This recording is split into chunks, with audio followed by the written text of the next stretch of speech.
Have you ever uttered the words, "It is what it is," out of frustration, contentment, or defeat? Northeast Delta Human Services Authority's radio show entitled, "It Is What It Is" will address the individual systems we all encounter while journeying through life. Be it mental, emotional, physical, or social, this show gives perspective on navigating the process of being and becoming your best self. Moderated by co-host and public information director Tanil T. Terry, along with co-host and executive director Dr. Monteic A. Now it's time for It Is What It Is. Good morning. It's Friday, April 20th, and you are tuned in to another episode of It Is What It Is, right here on KMLB 105.7 and 540 AM. You can also listen online at www.540talk.com, or you can call in. This is a call-in show. You can call in at 318-324-1500. I am Eric Coulberson, your guest co-host once again, filling in for co-host Tanil T. Terry, and I'm joined by co-host Dr. Monteic A. Good morning, Dr. Sizer. Good morning, Eric. How are you doing? I'm doing pretty good. Dr. Sizer, we always say on It Is What It Is that we strive to make you think, strive to move the needle to get things processing in your brain. And we've pointed out a lot of different topics along the way, but today we're going to hit on sort of a hot button topic here in this area and overall all wide. We're going to talk about crime, Dr. Sizer. And crime can take us many different ways and lead us in many different directions. But this morning, for the sake of the show this morning, we're going to focus on the mental health consequences of crime, on victims primarily, but just overall what the mental health consequences of crime is. All right. Now, when we talk crime, for clarification for the show, we're going to say crime is when the law is broken. We're not going to debate what, laws are just or what laws should or shouldn't be, but we're going to state that the definition of a crime is when a law is broken. Now, with that being said, Dr. Sizer, let's talk about who's affected when a crime takes place. All right. I want to also just go back and add to your definition, because I think defining what it is that we are meaning is critically important. So let me just add to your definition of crime. What I'm adding is that it's also an action or omission that constitutes an offense that may be prosecuted by the state or federal government and is punishable by law. And so as we add to the earlier definition of crime, I think that as we go along in the show, you'll see how what that addition will add to the conversation. Okay. So I think that's critically important. That is. So, go ahead. I didn't hear you. Oh, I was echoing what you were saying, that is critically important to the conversation we're about to have. Okay. And so you asked me the consequences of crime? Well, we're going to talk about the consequences of crime, but first let's talk about who's affected when a crime takes place.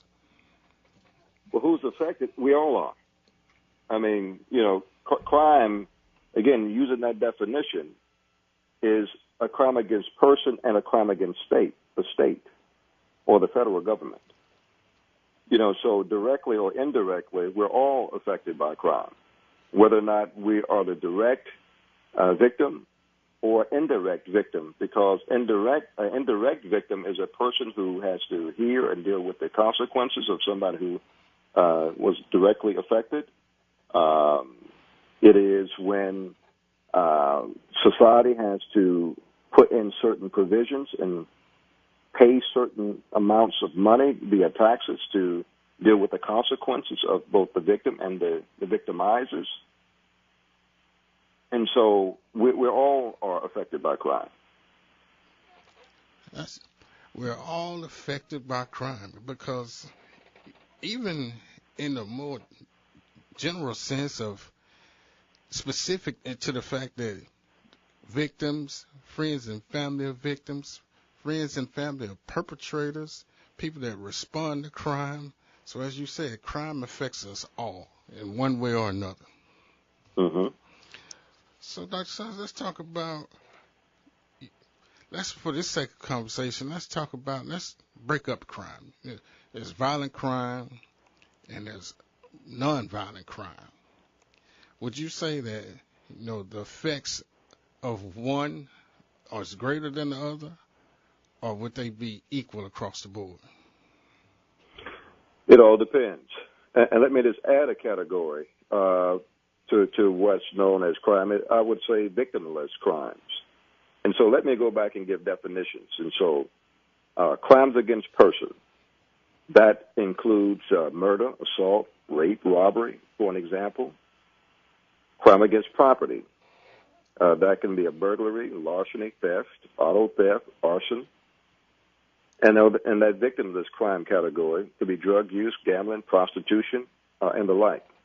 So again, it's important to identify the various categories of crime based on the definition that I added to earlier to set the context for the conversation, because there are all types of crime categories, and the implications for how one deals with it is specific to the type of crime.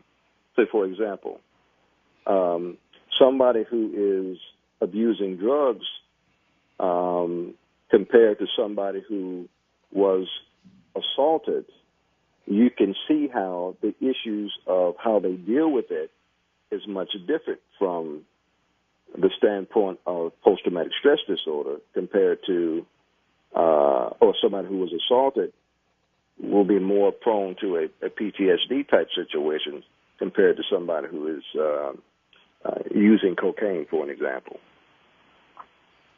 So the types of crime establishes how people will generally respond to a reality. Okay. And with those definitions being said, let's pinpoint in on violent crime for a moment. Okay. Statistics show that crime victims are rarely expecting violent crimes to be perpetuated against them. So when it happens, most of them are shocked, surprised, terrified even. How could that play a part in someone's mental health, being a victim of violent crime?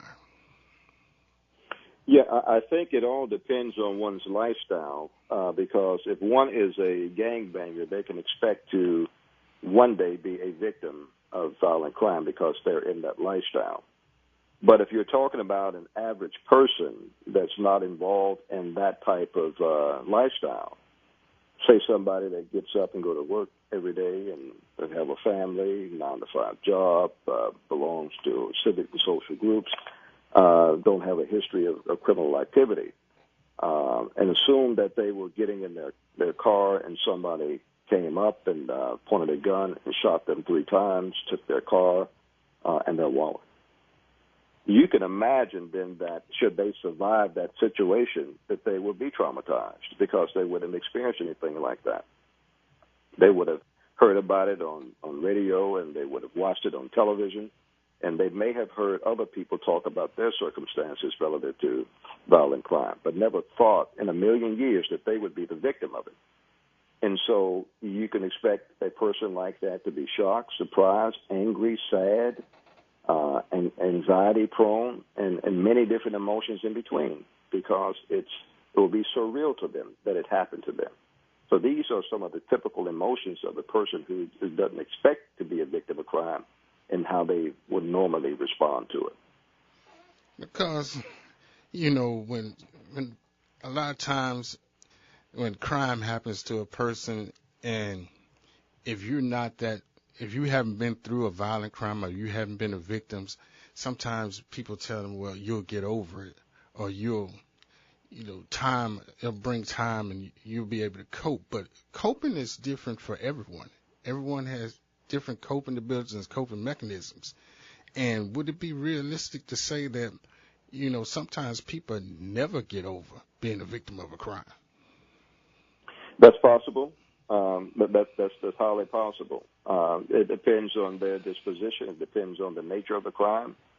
It depends on many different factors. But generally speaking, the severity of how they adapt after the crime will vary depending on the person, the help, the social supports they get, the counseling assistance, and the like. And so there's not one way that a person typically deals with it.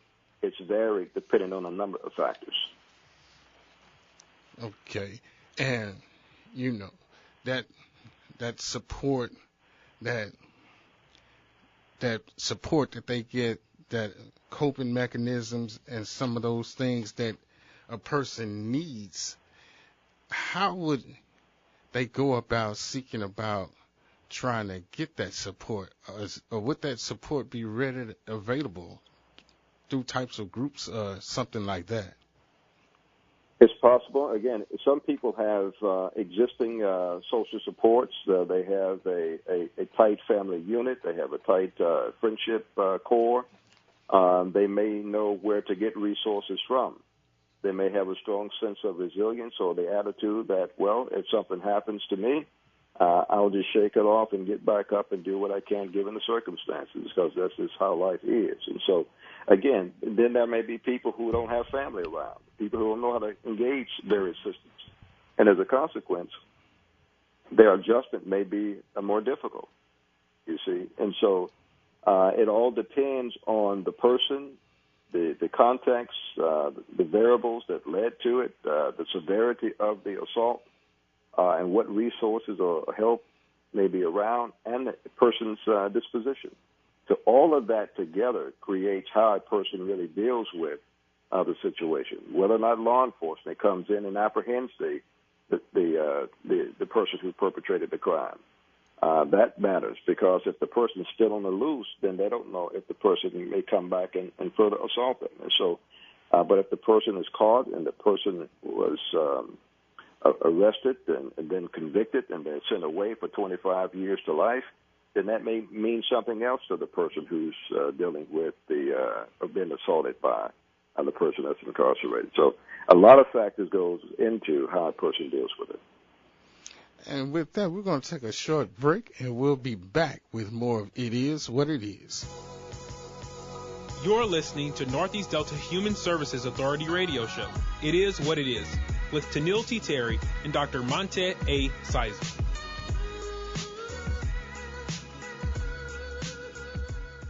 I was in a very low place in my life. I got help and found happiness. Addiction was taking over. Now I'm in control of my life. We were about to lose our house. But now, we enjoy making better financial decisions. At Northeast Delta HSA, transformations are happening. From the way we provide integrated care to the many services and programs we manage, help is only a click away. Visit our website, www.anydeltahsa.org, to find the help and services you need.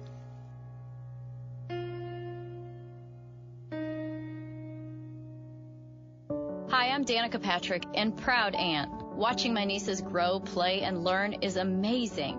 But not every child gets to be carefree. 1 in 6 kids in the U.S. are hungry. 1 in 6. That little girl sitting alone at the playground, she can't play like the other kids. She doesn't have the energy because she's hungry. School lunch will be her only meal today. It breaks my heart that this is the reality in our country, but it's something that Feeding America is working to change. Each year, the Feeding America network of food banks rescues billions of pounds of good food that would have gone to waste. This food is then provided to families and children in need. Being a kid should be about using your imagination, learning, and having fun. These children shouldn't have to miss out on simply being a kid because they're hungry. To find out how you can help end childhood hunger in your community, visit feedingamerica.org. Brought to you by Feeding America and the Ad Council.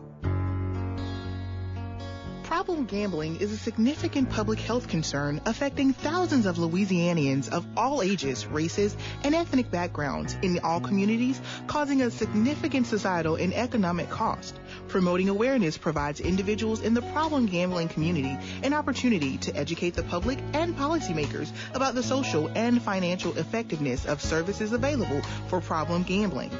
Problem gambling is treatable, and treatment is effective in minimizing the harm to both individuals and society as a whole. To combat this, Northeast Delta Human Services Authority has created Phoenix Rising Gambling Awareness Campaign. For services, call 318-331-8270. That's 318-331-8270.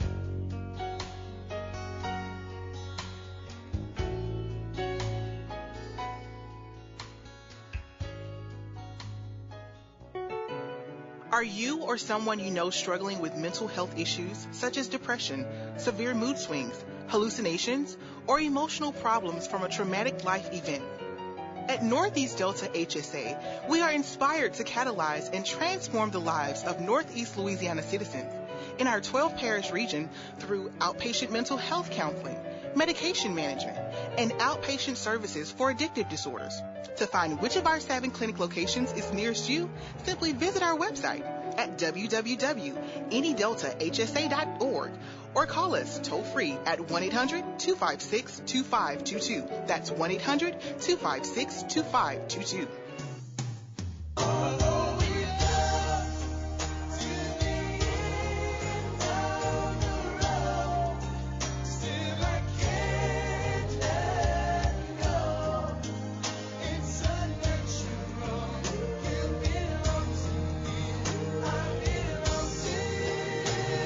And we're back with It Is What It Is, the weekly talk show from Northeast Delta Human Services Authority. I'm your guest co-host, Eric Coulberson, and I'm talking with co-host Dr. Monteic A. And Dr. Sizer, we've been talking about the mental health consequences of crime. We've defined crime, and we've, in particular right now, talking about victims of violent crime. And we've talked about that, some victims are able to cope with the trauma, those that receive counseling and support and other services. But let's talk about, if you would, go into some of the problems that a person may run into if they're not able to get support and the proper things that they need as they have become a victim of crime. What are some mental consequences that could develop for a person that doesn't receive that? Well, again, since we're talking about violent crime, should the perpetrator of the crime not be apprehended? Let's assume that. The person could be very anxious. The person could be depressed. The person could be angry. And sad at the same time. They can be frustrated because the person who committed the crime against them, is still on the loose, if you will. And if there are no additional supports to help them sort of adjust and deal with the violation to them, again, that can become debilitating to them over time if they don't have the mental and psychological capacity to adjust to what happened to them. And if there's not family support or peer support or social support and resources, then you can see how, if they don't have the strength within to deal with it, they could deteriorate and cause some debilitating things to happen for the person. And they could be subject to having all kinds of flashbacks based on the situation that could cause them not to work or not to engage or being very jittery. So a lot of different things, and a lot of it, again, depends on the person and the circumstances that I raised earlier. Because I'm taking a look at some statistics from the National Institute of Mental Health, and Dr. Sizer, I got to say you hit most of those right on the head, because they list things such as major depression, thoughts of suicide and maybe suicide attempts, The use and abuse of alcohol and drugs. Person may turn to alcohol and drugs. Right, as a coping mechanism. Right. Anxiety disorders, and it could overall change the perception of how a person actually views the world. Right, it can make them very, very cynical. You can take a happy person and make them a sad, pessimistic person. Because how can it happen to them? They were doing everything right, and all of a sudden they were accosted and they were shot. And using that example I gave, and somebody took their vehicle. So again, it could change. It can change one's perspective on a lot of different things, especially when it's so random. So it's important to, again, for our listeners to understand that what crime is, and I think that example you led with and what I added to will have framed the narrative of the conversation. And then going back to this also put back into the conversation the various types of crime. And we know that crime changes over time. What used to be a crime 50 or 100 years ago may not be a crime today. But for the sake of our conversation and the examples we've used, we have identified violent crime. But we also talked about the three major categories of crime, which is crimes against person, crimes against property, and what's considered a victimless crime, which would be drug use, gambling, prostitution, and the like. Crimes against person, murder, assault, rape, robbery, for example, and crimes against property, typically white-collar crime, burglary, theft, auto theft, arson, and the like. And so the audience, there are many different variations of crime, but I think to hone in, we're talking about violent crime right now and the consequences of that violent crime. Okay, and with that, let's kind of switch over and talk about crimes against property. Those crimes that this is burglary, theft. Unfortunately, I have been a victim of property crime twice in my lifetime, and I can say that it definitely has an effect on you because the two times that my home has been burglarized, once as a child and once as an adult, I've never forgotten those two times. As a child, so how did it affect you? It made me more aware. Well, let's talk about the two times in particular. Once as a youth, and I'll give this example to our audience and kind of share. I was what they call a latchkey kid. I walked to and from school. My parents worked during the day, so a lot of times I walked. It was a short walk from school back to the neighborhood. And I happened to be in the fourth grade, about 9 years old. And this particular day, as I came home from school, going about my regular routine, and unknowing as a child, I walked in and I got about as far as the kitchen, and I stopped, and I noticed that something seemed kind of off kilter to me, not really knowing what it was, but my senses kicked up, and as I looked, I saw that our back kitchen window had been broken. So as being aware and being taught by my parents, I kind of backed out of the house, went to a neighbor's house, called my parents, called the police, and come to find out that our house had been burglarized during that day. And I remember feeling a lot of different reactions as a 9-year-old because in no regard to myself, being 9 years old, I didn't feel unsafe at that time, but I remember feeling angry. And the reason why I felt angry, Dr. Sizer, was because at that time, I had just had a newborn baby brother, and my family had back during that time, most families, they established a piggy bank that was full of money for the newborn children. And my brother's piggy bank was stolen. And I remember at 9 years old being so mad because they stole my baby brother's piggy bank. And that was one of the only things that that stayed with me. I didn't feel unprotected because, my parents, I felt secure, but it's just that anger. And I've never forgotten that to this day. And so let's add to that example. Let's assume that you had your baby brother in the house when the burglar came in.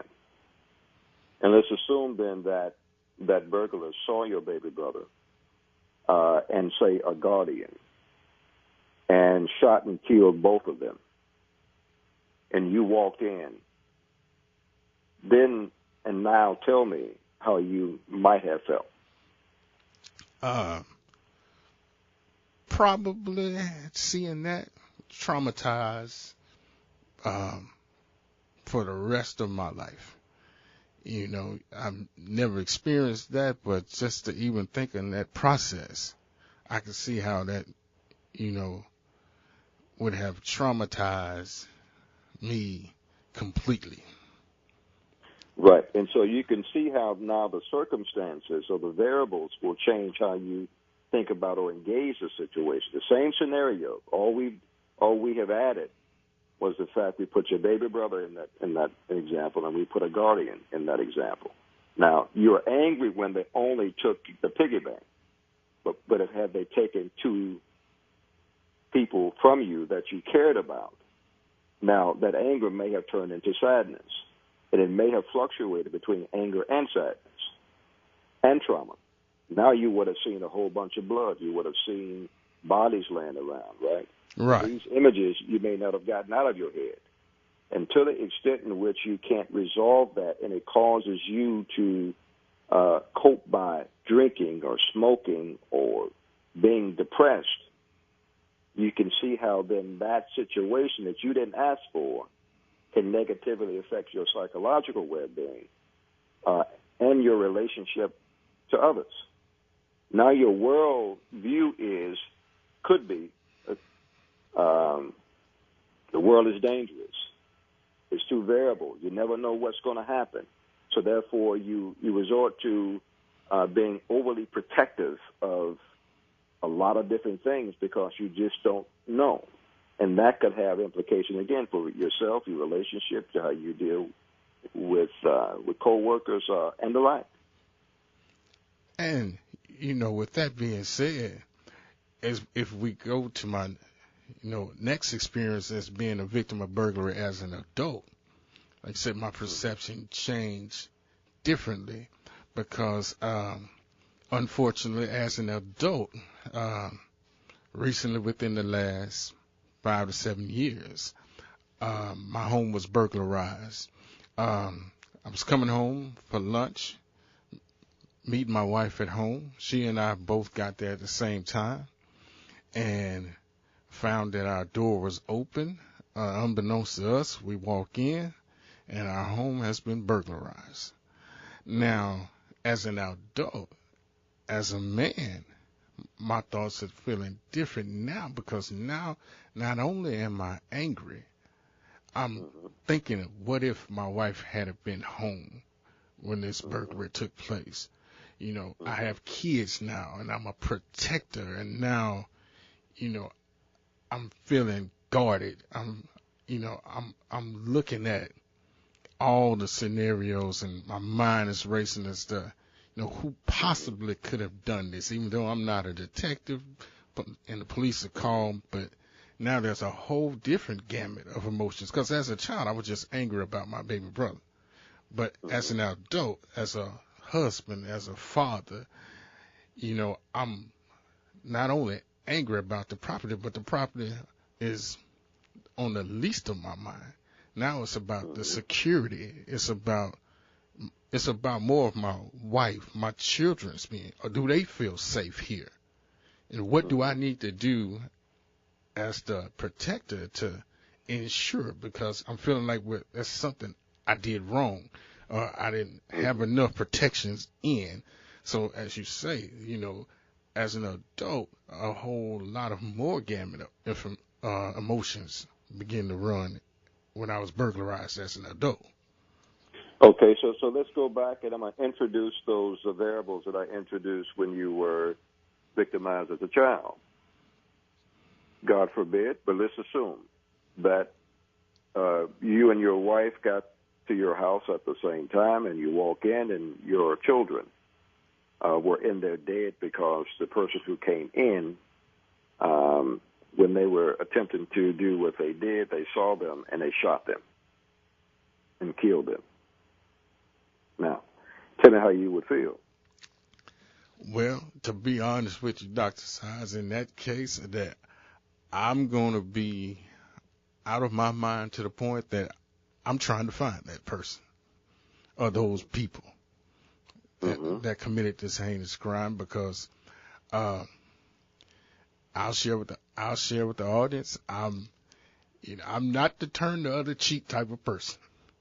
You know, you smack me in one cheek, I'm not going to turn the other cheek so you can smack me in that one. You know, so feelings, emotions probably of revenge, not thinking clearly, which could possibly lead people to do things that are unhealthy, you know. Right. So, right. As you say, you know, you introduce those variables, and there's different emotions and different thoughts, processes that go with that. And now let's assume that this person, they hadn't been able to catch them, and so police comes and ask you what happened, and they take your statement, and you know. You have to deal with the preparation of the funeral. You have to deal with the consequence of not having your children around. So I would imagine that not only would you be angry, but you would also be sad. I would also imagine that you would also have those same thoughts about, could I have done something differently? Should I have left them in the home by themselves? I mean, the same type of questions I believe you would still have. It's just that they would have been at a different level due to the fact that you are now an adult and you've got a different set of responsibilities. Okay, and we're going to hold when you were a child. We're going to hold it right there, and we're going to take a little break. And when we come back, Dr. Sizer, I got a question to ask you, but we're going to hold it right there. We're going to take a short break and be back with more. It is what it is. It is what it is, but how do you perceive what it is? Tune in every Friday morning at 8 a.m. for a new outlook and strategies to handle what is addiction, mental health, prevention, developmental disability, and so much more.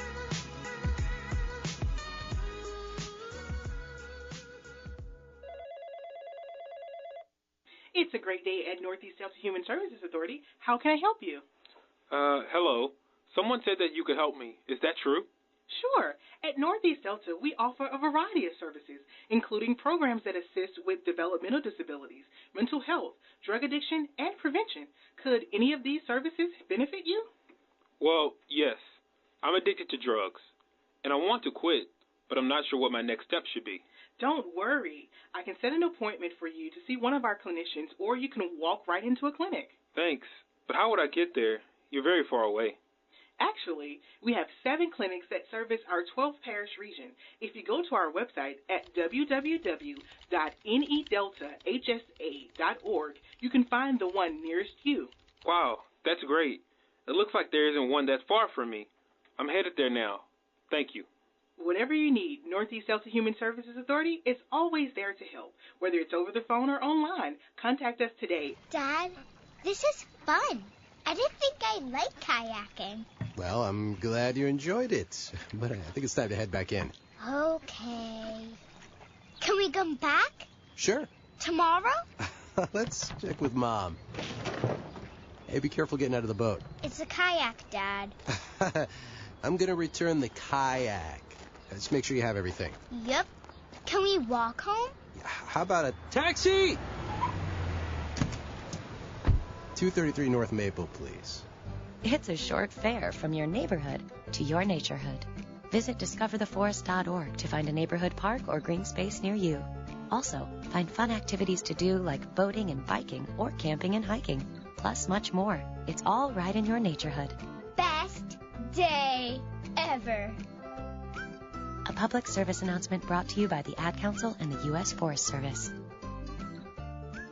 Smoking is the leading cause of preventable death in Louisiana, taking the lives of 6,500 Louisianians each year. At Northeast Delta HSA, we are inspired to catalyze and transform the lives of Northeast Louisiana citizens in our 12 parish region through our tobacco cessation program. By providing cessation counseling, nicotine replacement therapy, tobacco screening, and non-nicotine medication.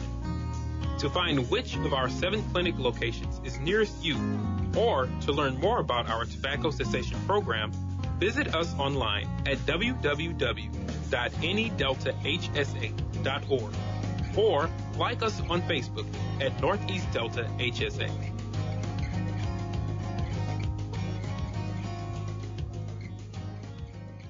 Northeast Delta Human Services Authority manages the operation of community-based programs to improve the quality of life for individuals with major mental illness, developmental disabilities, and addictive disorders. We utilize a nationally recognized integrative approach that identifies and addresses both behavioral and primary health care needs. Our agency operates through collaboration with regional partners in business, prevention, education, and care throughout Caldwell, East Carroll, West Carroll, Ouachita, Lincoln, Madison, Franklin, Morehouse, Jackson, Tensas, Richland, and Union parishes. Northeast Delta HSA is devoted to delivering programs and services that encourage citizens of Northeast Louisiana to reach their full human potential. 3 tenets guide these efforts: excellent customer service, greater access to services, and competent quality care. For more information, visit our website at www.nedeltahsa.org.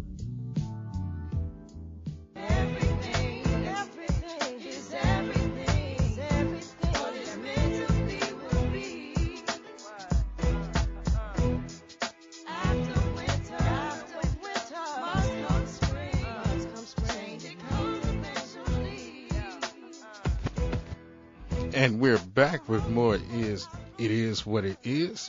It's Friday, April 20th, and we want to thank all you guys for tuning in and listening to us on KMLB 105.7 and 540 AM. Also, if you're listening online at www.talk540.com. I'm your guest co-host, Eric Coulberson, with co-host Dr. Monteic A, and we're talking about crime and the mental health effects of crime on victims. Dr. Sizer, before we went to break, we were talking about some scenarios that I've personally experienced myself, being a victim of. You're probably still thinking about those scenarios, I imagine. As we went to break, I was, but I understand. Just 2 things real quick on that, to follow up on what you were saying about the effects, because I do know, as I said, I've never forgotten those 2 instances. And as an adult, with my home being burglarized as an adult, I do know that I've never felt quite the same in my home. Mm-hmm. Even though I've reached a level of security and it reached a level of comfort, but it's not the same. Mm-hmm.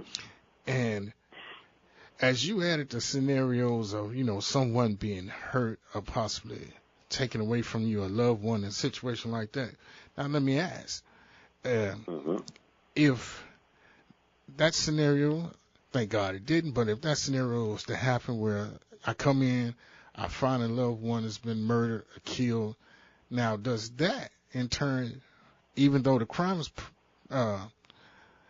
perpetrated on my family member, but does that make me a victim of the violent crime? Absolutely. Absolutely. I mean, it would have happened on your premise, and it would have happened to your child. So, yes, you're directly affected, even though you're not the one that was executed. But your home was violated, and your daughter's life or your child's life may have been taken.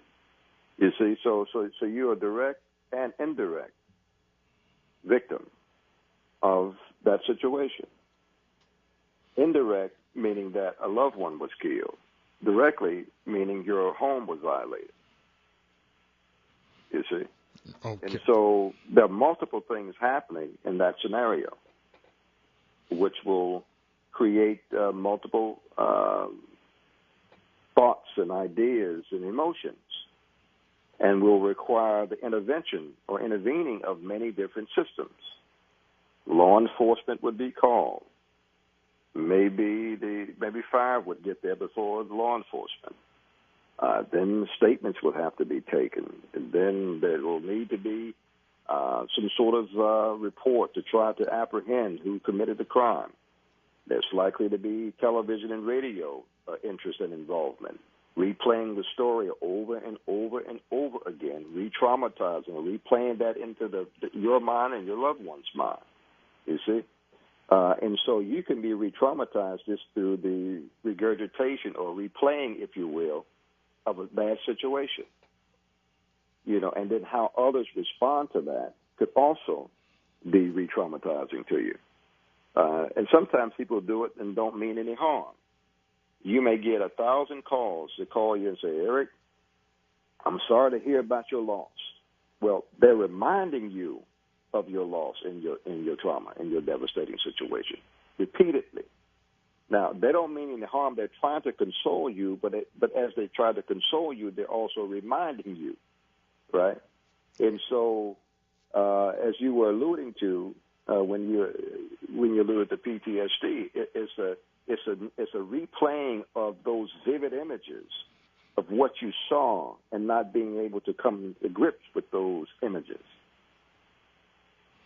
You see, and it's causing a negative, detrimental effect on you. So, Dr. Sizer, would you say in a situation, in maybe some cases, that being a victim of a crime could actually make someone a criminal? Because if something happens to my loved one, I set aside, I want to go out and I want to handle this myself, or just the thoughts in my head, could that possibly drive someone to being a criminal? It could, yeah, absolutely. Absolutely. Unresolved, yes. And that, not only that, it could make you, again, it could make you commit a crime against a person. It could even make you commit a crime against a property, right? Because you could go to who you suspect to be the victimizer and break into their property, right? Or burn their property or do something, right? It could also cause you to start to drink and use drugs or gamble, right? These are all crimes. And so, right, it depends on how you're able to cope and deal with the situation. You can go from a law-abiding citizen one day and have a situation happen to you, and you're not able to resolve it, you know, in your mind, or rely on others to resolve it to your satisfaction. And then, yes, you can then go out and do something and put yourself into a bad situation and cause you to act in a way that you wouldn't otherwise act. But due to the situation that happened to you, now you're acting differently. And, yes, that could mean you end up committing crimes.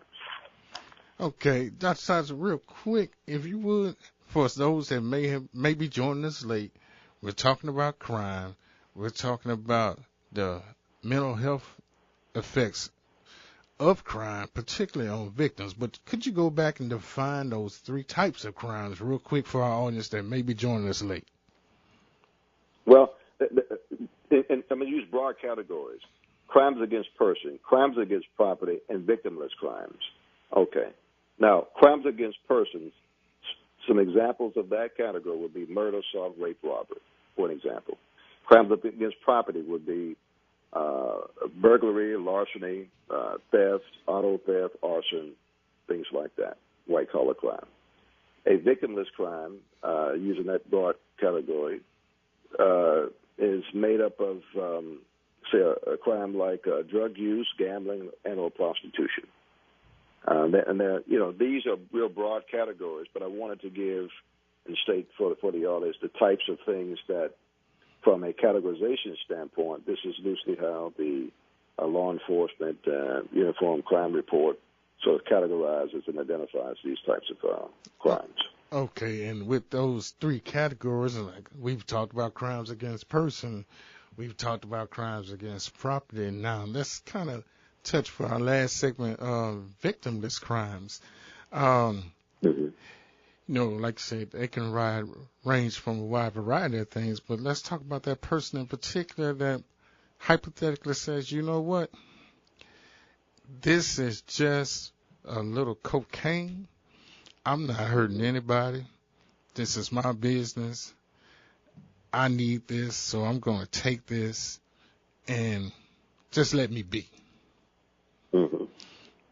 Now, explain a little bit about the mental health effects on not only that person, because that person obviously has a problem, but let's talk about the effects of, what could it mean for people surrounding that person? A lot of things. And so I use the category victimless crime, meaning that this is something that a person is choosing to do or being driven to do based on an addiction or ailment that they may have. But in all actuality, it still affects other people, even though an individual chooses to do something, okay, directly and indirectly, okay? And so using your example, the person says that they want to use a little cocaine. Well, that's a violation of the law. It's a crime, okay? Now, as they indulge that particular substance, look at what is happening to their bodies as a consequence. We talked about addiction and disease states many times on this show already, so we know the negative and devastating effects of substance abuse and or addiction and what it causes one to do. So before long, a person's personality will change, their physiology will change, their interactions with others will change.